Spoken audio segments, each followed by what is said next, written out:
바이블 GPS 제30일입니다. 성경을 읽는 바른 자세. 창세기 1장 28절 말씀은 하나님이 창조하신 사람에게 주신 복이자 언약입니다. 하나님이 그들에게 복을 베푸셨다. 하나님이 그들에게 말씀하시기를 생육하고 번성하여 땅에 충만하여라. 땅을 정복하여라. 바다의 고기와 공중의 새와 땅 위에 살아 움직이는 모든 생물을 다스려라 하셨다. 이 복은 세 개의 동사, 세 개의 내용으로 구분되는데 생육하고 번성하여 땅에 충만하라, 땅을 정복하라, 모든 생물을 다스려라입니다. 즉, 큰 민족으로 번성하고 땅을 차지하여 삶의 터전으로 삼고 또 하나님이 창조하신 모든 피조물을 하나님의 대리 통치자로서 선하게 다스리라는 이 명령은 결국 백성과 땅과 왕적인 통치권의 3요소를 가진 하나님의 나라를 이루라는 것입니다. 이것은 하나님의 형상대로 창조된 사람의 특권이자 복이었습니다. 하나님이 주신 모든 명령은 하나님의 말씀에 순종하며 하나님과 함께 동행해야 이룰 수 있습니다. 하나님과의 관계가 끊어지면 그것은 복이 아니라 저주가 됩니다. 내 힘으로 결코 이룰 수 없는 끝없는 갈증이 되니 말입니다. 사람은 그만 하나님이 금하신 열매를 따먹음으로 하나님의 말씀에 불순종하여 하나님과의 관계에서 끊어져 버렸습니다. 성경에서 죄는 이렇게 무엇을 잘못해서 죄인이 되는 행위 개념이 아니라 관계 개념입니다. 하나님과 함께하는 것은 선이고 하나님을 무시하고 상관없이 떨어져서 하는 것이 죄입니다. 이렇게 하나님을 떠나 죄 가운데 있었던 사람을 하나님은 끝까지 포기하지 않으시고 노아, 아브라함, 모세, 다윗을 통해 구속의 언약을 맺으심으로 하나님과의 관계를 회복시켜 주시고 또 하나님과의 관계가 회복된 사람들을 통해 하나님의 나라를 점진적으로 회복시켜 주셨습니다. 그래서 창세기 1장 28절의 창조 언약은 은혜의 언약이기도 합니다. 사람의 타락에도 불구하고 하나님이 끊임없이 개입하셔서 하나님께서 이루시는 언약이기 때문입니다. 구약의 역사는 이 창조의 언약을 따라 흘러왔습니다. 아브라함을 통해서는 민족을 이루시고 모세와 여호수아를 통해서는 땅을 정복하시고 다윗과 솔로몬에 가서 드디어 말씀으로 다스리는 하나님의 나라가 꽃을 피웁니다. 에덴은 하나님 나라의 원형입니다. 그래서 성경에서 에덴의 삶에서 누렸던 푸른 초목, 열매, 강물, 안식이라는 모티브가 성경에 나오면 지금 에덴, 즉 하나님 나라의 모습을 보여주고 계시는구나 하고 알아차리면 됩니다. 구약시대에 하나님 나라의 절정을 누렸던 솔로몬 통치 초기, 솔로몬은 옳고 그름을 스스로 판단하지 않고 하나님께 지혜를 구했는데 그의 지혜는 놀라워서 열왕기상 4장 33절 말씀을 보면 레바논의 백향목에서부터 돌담에서 자라는 우슬초에 이르기까지 온갖 식물과 짐승과 새와 기어다니는 것과 물고기에 대해서도 가르칠 수 있었다라고 기록합니다. 이것은 모든 짐승에게 이름을 지어주던 에덴의 아담, 즉 타락 전의 아담의 모습을 보여주는 것으로 하나님 나라의 원형인 에덴을 암시하는 것입니다. 예수님도 이 땅에서 처음 공생애를 시작하실 때 회개하라, 하나님 나라가 가까이 왔다라고 선포하셨습니다. 그것은 사람을 창조하시고 처음 주셨던 최초의 복, 즉 창조 언약을 성취하러 오셨음을 알리시는 것입니다. 예수님은 마침내 모형이 아닌 원형으로서의 하나님 나라를 시작하시고 이제 다시 오실 때는 이 하나님의 나라가 완성이 됩니다.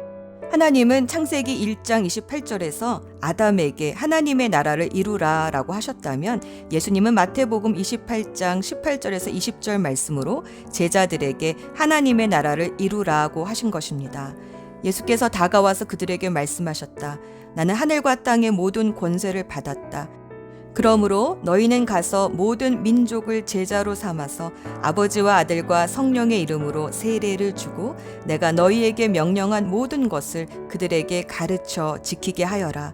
보아라, 내가 세상 끝날까지 항상 너희와 함께 있을 것이다. 성경은 이렇게 하나님 나라로 시작해서 하나님 나라의 완성으로 마칩니다. 하나님 말씀에 순종할 때 우리는 하나님과의 관계 안에 계속 머무르며 주님께서 주시는 힘과 지혜로 이 사명을 이룰 수 있습니다. 제자는 세상의 다스림을 받는 자가 아니라 말씀으로 세상을 다스리는 사람입니다. 오늘의 여정, 오늘은 열왕기상 1장부터 11장까지 솔로몬의 일생을 읽습니다.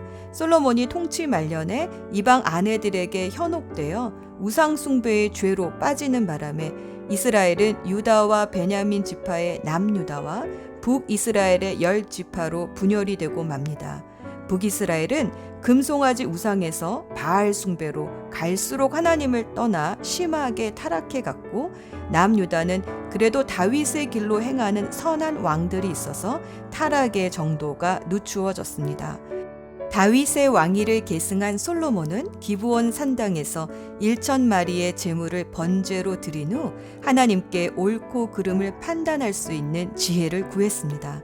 하나님은 이 간구를 기뻐하셔서 부귀와 영화도 더하여 주셨습니다. 솔로몬의 왕정 초기 4년은 왕권을 견고히 다지고 그 후 7년은 성전을 짓고 나머지 13년은 왕궁들을 지었습니다. 그러나 남은 16년의 통치 동안 솔로몬은 정략 결혼한 아내들의 유혹에 빠져 하나님을 떠나 우상 숭배의 죄에 빠지고 말았습니다. 하나님의 법도와 말씀을 알고 또 하나님의 경고도 들었습니다. 알고도 지은 죄가 무섭습니다.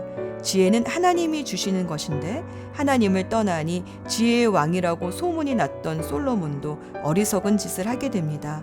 지나친 건축 구역과 무거운 세금으로 백성들은 폭발 직전에 이르렀습니다.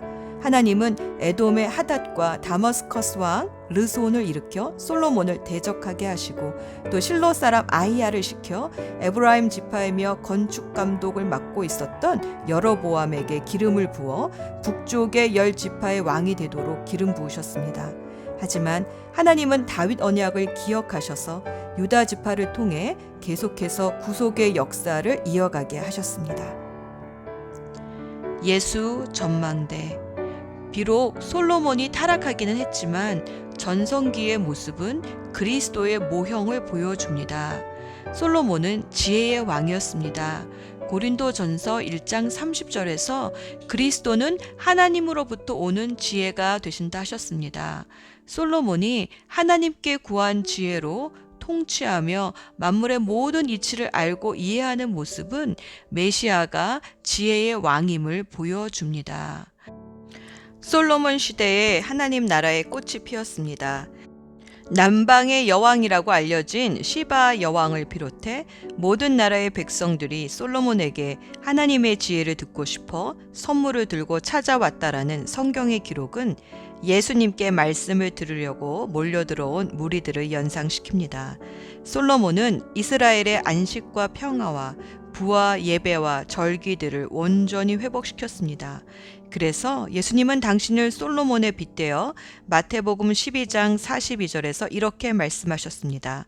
심판 때에 남방 여왕이 이 세대에 함께 일어나서 이 세대를 정죄할 것이다. 그는 솔로몬의 지혜를 들으려고 땅끝에서부터 찾아왔기 때문이다. 그러나 보아라, 솔로몬보다 더 큰 이가 여기에 있다 라고 말씀하셨습니다. 기도합시다. 지혜의 근원이 되시는 하나님 아버지, 오늘도 말씀을 읽어가면서 하나님의 지혜를 다운로드 받기를 소원합니다. 하나님을 떠나면 지혜가 꾀가 되어 솔로몬처럼 망할 수도 있다는 것을 잊지 않게 하소서. 하나님의 지혜가 되시는 예수 그리스도의 이름으로 기도합니다. 아멘.